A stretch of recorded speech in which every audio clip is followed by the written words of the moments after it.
You know each other. In fact, I fear that you're complete strangers. Yep. Much has changed in her life since she was a working actress on Suits, which came years before her relationship with Prince Harry. It was supposed to be another glitzy night in Los Angeles.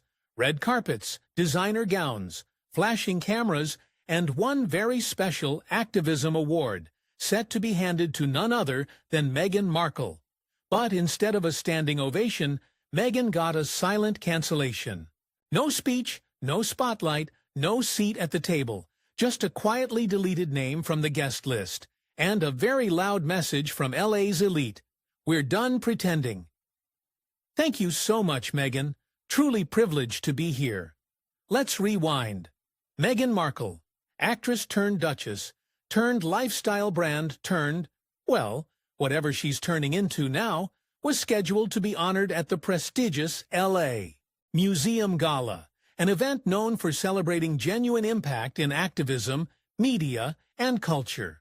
The kind of night where icons like Michelle Obama, Jane Fonda, and Malala have once stood not just because of fame, but because of substance. This weekend she was going to attend a ball called the Night of Wonder at the Natural History Museum. Meghan, however, didn't make it that far. She was cut from the lineup just days before the gala. Why? Simple. She couldn't sell tickets. That's not gossip. That's not speculation. That's a full-on industry embarrassment, and one that's making headlines for all the right reasons. Because here's the brutal truth. Meghan's star power isn't what it used to be. You'd think a former royal with a Netflix doc, a Spotify deal, well, former deal, and a media machine behind her could at least fill a few banquet tables in her own backyard. But when ticket sales flatlined and sponsors started pulling out, the museum made a call. A very public one, even if they tried to keep it quiet. Pull the plug. And here's the first one. This is Meghan.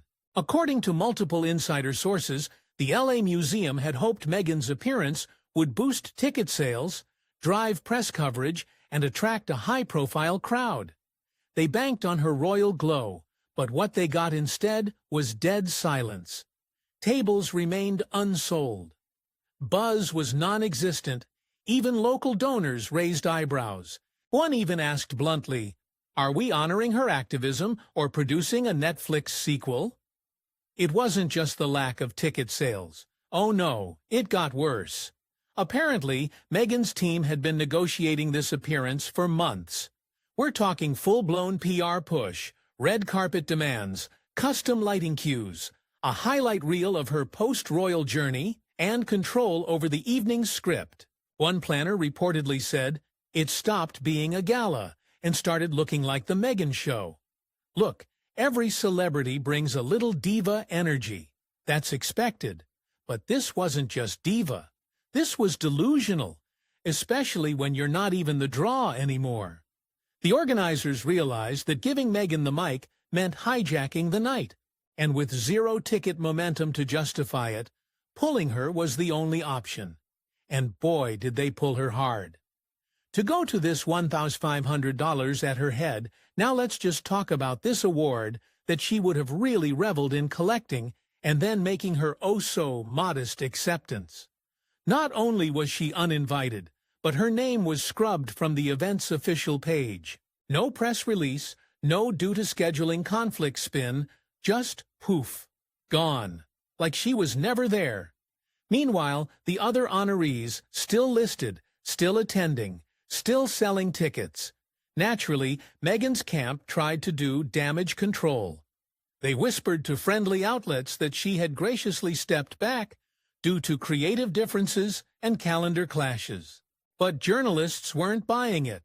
Not when her name vanished overnight without so much as a thank you. As one media insider told Page 6, if this was a conflict, they'd have rescheduled. This wasn't a bow out. This was a backdoor exit. And the public? Oh, the public had a field day. Social media lit up with hashtags like Trash on Duchesstown and Chaos Ticketless in La. TikTokers mocked up fake commercials selling Meghan Markle brand event tickets. comes with disappointment and a PR apology. One user summed it up perfectly. Not even a museum wants her now. That's cold. But Meghan wasn't about to go down without swinging. Sources say she went into full crisis mode, scrambling to distract from the snub. First, she reportedly sent a gift basket to Jamie Kern-Lima, the entrepreneur who hosted that Hamptons Women in Business event, where Meghan was infamously iced out by fellow guests. The basket came with a card signed Duchess of Sussex. The goal? Get him to post it, reignite some buzz, buy a little goodwill. But guess what? He didn't post. He didn't bite. The silence said it all. But to an epic extent, her ladyship replied, "Yes, I would ask people to tell the truth." It appears she's referring to the tales of bullying at the palace during her brief tenure as a working royal in the UK. Her awful antics were reported in an email to the late Queen. The optics couldn't be worse. A woman once welcomed by Hollywood royalty, Oprah, Ellen, Serena, is now being quietly shut out by the very institutions she once courted. No public support, no A-list defense, just whispers, eye rolls, and polite declines. And while her team may chalk it up to bad luck or media bias, industry insiders say the problem runs deeper. One awards show executive told Variety, "She's overexposed, overmanaged, and frankly, underwhelming. The Meghan brand is all talk and no traction." Remember, this is the same woman who ghosted Spotify after one season of Archetypes. The same woman whose Netflix doc was panned for being tone-deaf and self-indulgent.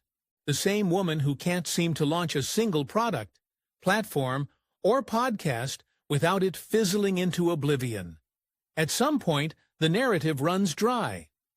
The board, and again, it would have stolen a lot of headlines. It would have made great headlines for Meghan. And in a town like LA, you're only as relevant as your last success. And Meghan? She's running on fumes. Meanwhile, the LA Museum didn't just cut her. They replaced her with a 22-year-old grassroots activist working on education and women's health in underserved communities. No titles, no Netflix deal, no PR machine, just real work, real impact, and a real standing ovation. That's the contrast. That's the moment. Meghan's brand is built on the illusion of influence, but in a room full of substance, the illusion fades fast. Backstage sources even say museum donors had warned about this in advance. They didn't want the gala politicized. They didn't want headlines hijacked. One reportedly told organizers, "We don't fund spectacle, we fund substance." And Meghan, it turns out, brought way too much of the former and none of the latter. By the end of it all, one planner was blunt. "We didn't just drop Meghan, we dodged a storm." And just like that, she was out. No speech, no tribute, no moment, just a royal-sized hole in the program, and a younger, hungrier activist filling it with truth, sincerity, and none of the drama. Now, you tell me, what stings more? The snub itself, or the fact that no one really missed her? For Meghan, this wasn't just a cancelled gala appearance. It was a referendum on everything she spent the last 5 years trying to build. The brand, the image, the narrative, all of it took a hit. And this time, there was no palace to hide behind, no sympathetic interviewer, no glossy photo shoot to spin the story, just silence, rejection, and the kind of public distancing that no crisis manager wants to admit is happening. And the timing couldn't have been worse, because this wasn't an isolated humiliation. This was strike 3 in a year already filled with quiet snubs and vanishing invitations. First, Spotify walked. Then Netflix started quietly shelving her content. Now, the very city she banked her post-royal future on, Los Angeles, her own hometown, just showed her the exit. And not with fanfare, with indifference. That's the part that stings most. Not that she was dropped, but that nobody rushed to her defense. Not the celebrities, not the media, not even her usual band of ultra-loyal fans online. The Yelling Sussex squad, once a dominant force ready to swarm anyone who questioned Meghan's motives, fell oddly quiet. No Twitter wars, no trending hashtags of support. Just a few awkward posts trying to explain the museum's decision away and getting roasted in the comments for it. Even Meghan's Hollywood friends stayed radio silent. No Instagram shout-outs, no Meghan deserved better stories. Serena Williams? Nothing. Oprah? Not a word. Tyler Perry? MIA. The silence was deafening, and it said what no one wanted to say out loud. Meghan Markle is no longer the golden girl. Behind the scenes, insiders say the reaction in her camp was pure fury. Reports suggest her team was blindsided. They thought the museum gig was locked. They'd planned the look, the speech, the talking points. There were whispers of a major fashion moment, complete with a couture gown and a personal glam squad. Meghan was reportedly preparing to debut a new initiative on digital activism. But when the rug was pulled, all of that planning turned to ash. Sources close to the museum claim Meghan's response wasn't just disappointment. It was rage, furious calls, demands for clarification, even quiet threats of withdrawing future cooperation. But the museum held firm. They didn't want drama, they wanted a clean break, and frankly, they had the leverage. Meghan needed the museum's credibility more than the museum needed her buzz. That's the power shift people aren't talking about enough. For years, Meghan walked into rooms with the aura of royalty. Now she's walking into rooms asking for favors and getting turned away at the door. It's a far cry from her early post-royal days when her every move made headlines, every appearance sparked think pieces, and every quote became a viral moment. Back then, she was a media darling, a symbol of reinvention, proof that you could walk away from the crown and still command the world's attention. But now, the headlines are more skeptical, the pieces more biting, the attention more reluctant. And that's not just about Meghan's public image. It's about her mismanagement of opportunity. Let's be honest. Meghan had the kind of once-in-a-lifetime setup most people can only dream of. The Oprah interview was a global reset button. The Netflix deal gave her a platform. The Spotify contract gave her a voice. The Archwell Foundation gave her a mission. And what did she do with all of it? Start projects, abandon them, launch ideas, let them wither, make big promises, deliver very little. Even the Archetypes podcast, billed as a powerful feminist platform, ended up being ghost-written, overproduced, and ultimately underwhelming. Listeners dropped off, critics called it shallow, and insiders revealed Meghan barely showed up to the recording sessions. It's a pattern, one that's hard to ignore. Meghan talks the talk, but when it's time to walk it, when it's time to lead, to build, to put in the messy, unglamorous work, she's nowhere to be found. That's why this museum snub landed so hard, because it wasn't just about tickets, it was about trust, faith, belief. And Meghan's lost all three. Even former allies are starting to distance themselves. One Hollywood publicist, speaking anonymously, told a trade magazine, "Working with Meghan used to be exciting. Now it's a risk. She brings more controversy than coverage, and frankly, that's not worth the headache." Another industry source put it even more bluntly. Meghan thought she was the story. She forgot that the story needs to be bigger than you, and this museum event, it wasn't about Meghan. It was about women doing real work on the ground. Doctors, educators, grassroots organizers, people who aren't trending on Twitter, but are changing lives in actual communities. That's the real tragedy here. Because Meghan had every resource to be one of those people. Every connection, every dollar, every platform. But instead of building something lasting, she kept building buzz. And buzz fades. It's already fading. In the weeks following the LA Museum debacle, media interest in Meghan has shifted noticeably. Her team's attempts to pivot the narrative, to float new projects, tease new interviews, hint at new product lines, have mostly flopped. Outlets aren't biting like they used to. Editors aren't greenlighting every puff piece. The royal card isn't hitting the same way. Why? Because it's been played too many times. People aren't impressed by Duchess titles and palace gossip anymore. They want results. They want leadership. They want authenticity. Meghan, for all her polish and poise, is struggling to deliver that. And let's not ignore the emotional toll. Sources say Meghan has been deeply affected by the museum fallout. She reportedly felt blindsided and betrayed. She believed she was being honored for her work, not measured by her ticket sales. And in her mind, the museum's decision wasn't just a professional blow, it was personal. But here's the thing, it's not personal, it's business. And in this business, you're only as good as your last successful project. Meghan's last success? Well, we're all still waiting. Meanwhile, that 22-year-old activist who replaced her, she didn't come with a title. She didn't arrive in a motorcade. She didn't have a glam team. But she gave a speech that brought people to tears.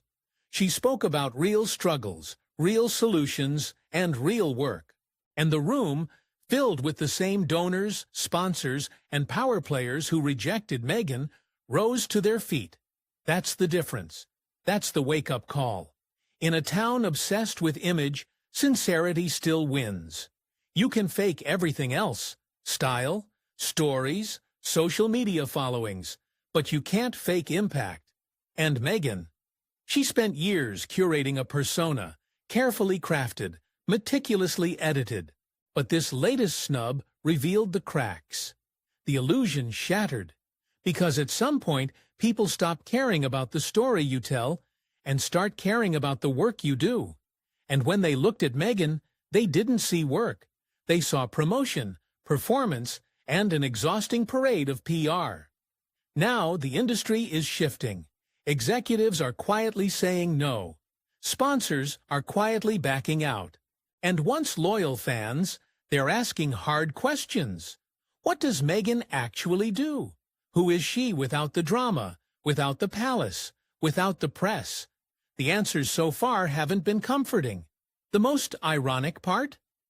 Meghan Markle always wanted to be taken seriously. Not just as a celebrity or a royal figure, but as a thought leader, a change-maker, someone who could walk into a room and command respect.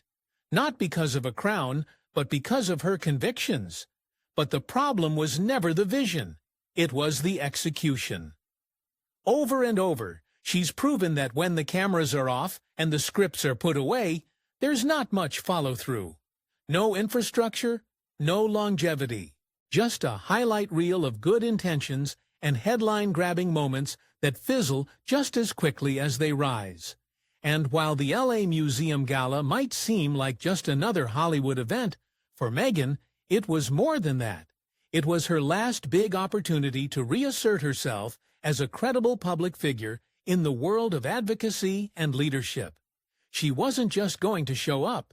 She was going to shine. Remind the world that she still mattered, that her voice still held weight, but the world didn't wait for her.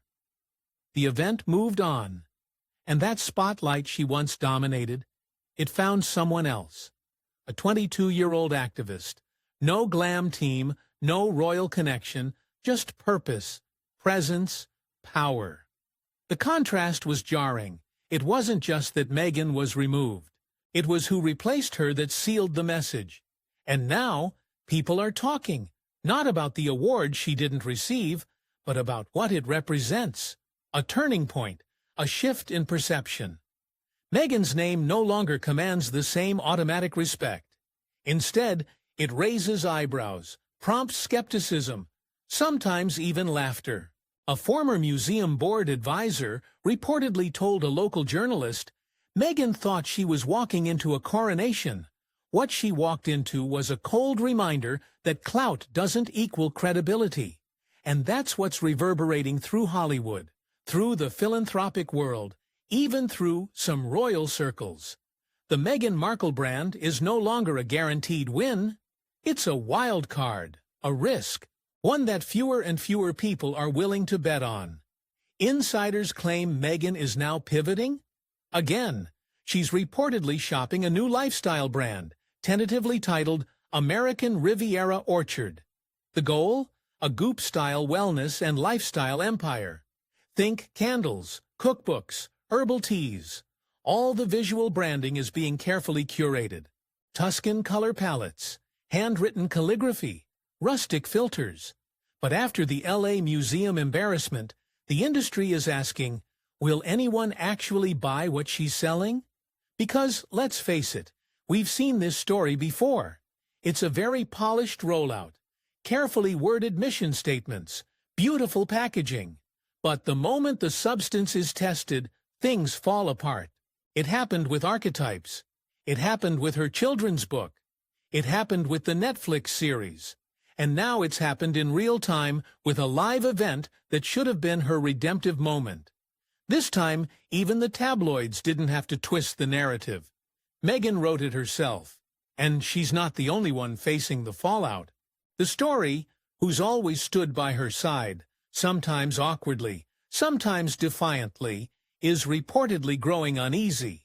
Sources close to the couple suggest he's frustrated, tired of the media headaches, tired of the missed opportunities, tired of defending failures dressed up as triumphs. It's not that he doesn't support her, but there's a growing sense that their brand, once seen as rebellious and modern, is now viewed as chaotic and overexposed. And in Harry's case, detached from his former world, and now drifting in Hollywood, there's no plan B. When they first left the royal family, the Sussexes promised a new model for public service. But instead, they created a media brand. And as we've now seen, media brands live and die by the court of public opinion. And Meghan's court is thinning. Even her most curated press contacts are stepping back. British Vogue, The Cut, Elle, all publications that once gushed over Meghan's activism and style have been noticeably quiet. Not one puff piece following the LA Gala exit. Not even a Fashion Miss article to soften the blow. Just silence. Which begs the question, what now? Because a comeback isn't impossible. But it's not going to happen through soft-focused PR videos and faux feminist buzzwords. It's going to take something Meghan has consistently avoided. Humility. Real humility. Not the camera-ready kind that comes with a speech about stepping into her power, but the kind that admits mistakes. The kind that listens, learns, builds slowly and privately, instead of constantly performing publicly. That's the only path forward. The public doesn't hate Meghan Markle. They're just tired. Tired of the narrative gymnastics. Tired of the press releases that don't match reality.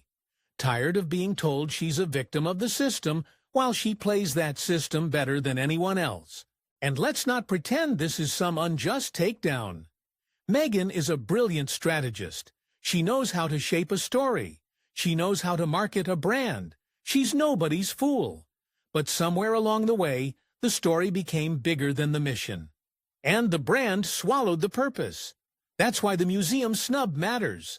Because it wasn't just a one-night embarrassment. It was a symptom of a much bigger problem.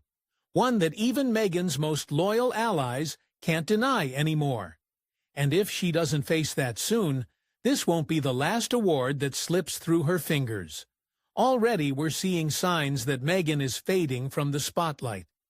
Not with drama, but with indifference. She's being quietly edged out, replaced by new voices, younger voices, with less polish but more impact. And that's the cruel truth about fame. It moves on quickly. The moment you stop delivering, it finds someone who will. So where does that leave Meghan? Still famous, still wealthy, still a duchess by name, but increasingly alone in the spotlight she once owned. Her silence after the museum debacle says it all. No statement, no redirection, no spin, just a quiet fade into the background, which, ironically, might be the smartest thing she's done in a while, because if Meghan Markle wants to rebuild what she's lost, it won't be through another gala, or another brand, or another documentary. It'll be through real work, quiet work, unseen work, the kind that earns attention, not demands it. Until then, every event she's removed from, every sponsor that walks away, every donor that says, "Thanks, but no thanks," is just another chapter in a cautionary tale about what happens when fame is mistaken for influence and style is mistaken for substance. The LA Museum didn't just cancel Meghan's appearance. They drew a line in the sand. And for once, the industry seems to be standing on the other side. As for Meghan, she's still standing, but it's getting awfully quiet around her. And in a city built on noise, silence speaks volumes. So what does this all mean for Meghan Markle? Is this just another bump in the road? Or the moment Hollywood finally closes the door? One thing's clear.